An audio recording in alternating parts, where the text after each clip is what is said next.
गुरु प्यारी साध संगत जी, धन धन सतगुरु तेरा ही आसरा।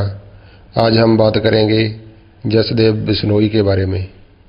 पिछले कई दिनों से ये लाइव आकर संगत को गुमराह कर रहा है और भड़का रहा है। ये कहता है कि पूज्य वकील साहब जी ने पूज्य मैनेजर साहब जी का वचन नहीं माना। वचन नहीं मानना का मतलब है कि पूज्य वकील साहब जी ने पूज्य मैनेजर साहब जी के वचन की बेकदरी करी, उनकी कदर नहीं करी, उल्लंघना करी, हुक्म अदूली करी। साध संगत जी, क्या आप इसकी बात से सहमत हो कि पूज्य मैनेजर साहब जी के वचन की पूज्य वकील साहब जी ने बेकदरी करी? पहले आप सुनो इसने क्या कहा। कह दे मैंने साहब बोल दुष्ट नु कर दे वकील लिख ले, नहीं है तेरी मिट्टी पलीत करूंगा।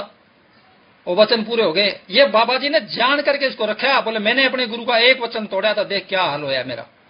अब आप खुद सोचो कि ये आदमी तो पूज्य वकील साहब के ऊपर भी इल्जाम लगा रहा है। महात्मा वीरेंद्र को क्या बख्शेगा। और अगली बात ये कहता है कि पूज्य मैनेजर साहब जी को सिरसा डेरे से किसी ने नहीं निकाला, वो अपनी मर्जी से आए हैं कि मेरे को ये बात मेरे नाना ने बताई है। सर से डेरे में दुई पाना जानते हैं। मैनेजर साहब को ऐसे निकाला, मैनेजर साहब को किसी ने नहीं निकाला, मेरे नाना जी ने मेरे को बताया था। पर पूज्य मैनेजर साहब जी ने अपनी लिखी हुई किताब डोली हुई दुनिया का सहारा में क्या लिखा है, आओ मैं आपको पढ़ के सुनाता हूँ और दिखाता भी हूँ। पूज्य मस्ताना जी 18 अप्रैल 1960 को अपना कीमती चोला बदल गए। सतगुरु की मौज उसी दिन से हालात बदलने आरंभ हो गए। कई पार्टियां बन गई और तंग आकर मुझे डेरा छोड़ना पड़ा। मैं जय भी उनकी मौज में ही समझूंगा, क्योंकि उनके हुक्म के बिना एक पत्ता भी नहीं झूल सकता। ऐसी बातें लगभग हर फकीर के चोला बदलने के बाद होती रहती हैं। और अब इसके बारे में महात्मा गुरदयाल जी, जो उस समय डेरा सिरसा में साथ ही रहते थे, उन्होंने क्या कहा ये भी सुनो। सच्चे सौदे जो रौला पै गया तो सतनाम जी कहने लगे भी साडे कोले संगत नहीं आउण दिंदा। पहलवान खिलाफ सी कोठे वाला। पहलवान कहने लगे जी मैं इनू बोरी च पा के नहर च सिटिया होना। मैनू पता लगा मेरी 24 नंबर कोठी सी गुफा के सामने।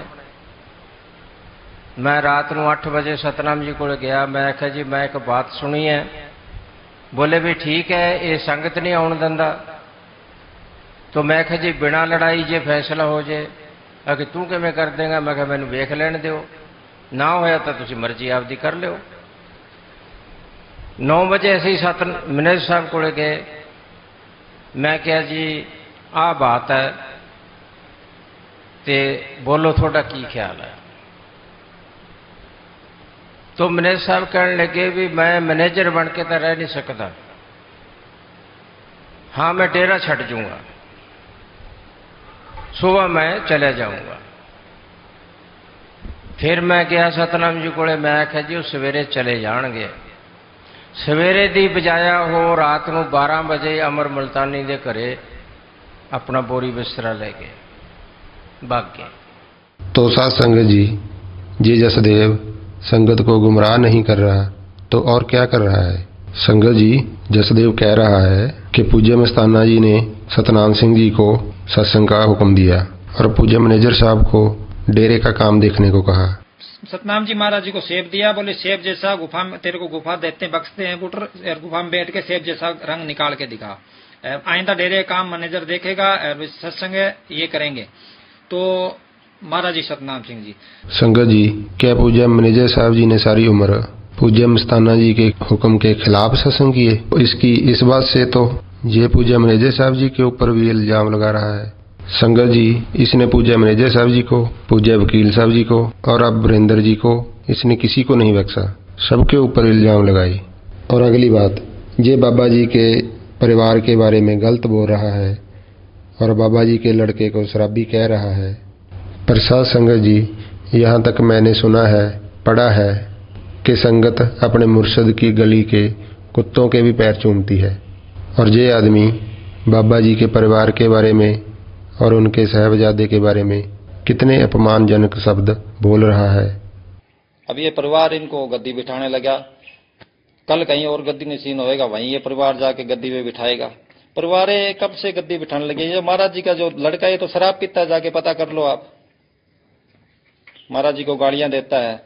इसको भी आपने सुन लिया।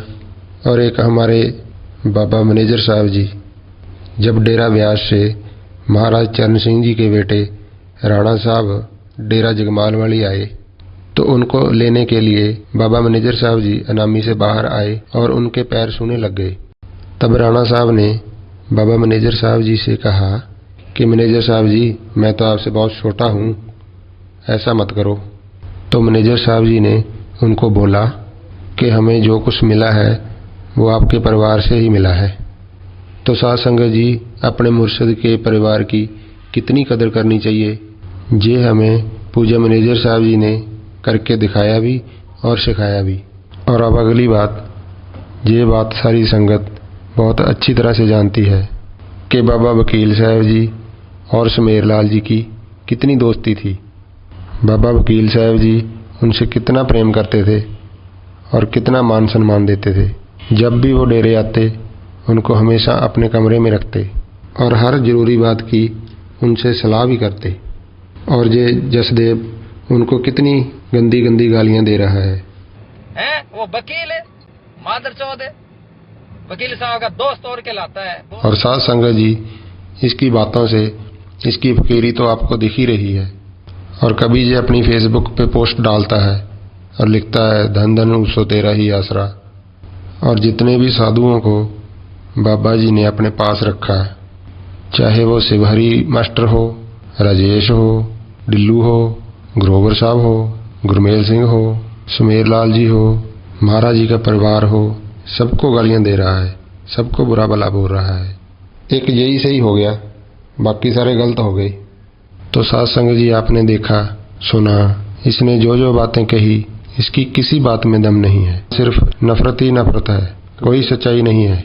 तो प्यारी साध संगत जी, आपसे हाथ जोड़कर बेनती है कि गुमराह ना हो, महाराज जी के बताए हुए मार्ग पर चलते रहो, सेवा सिमरन करते रहो, निंदा चुगली से दूर रहो, महाराज जी के वचनों को सुनो और उन पर चलने की कोशिश करो।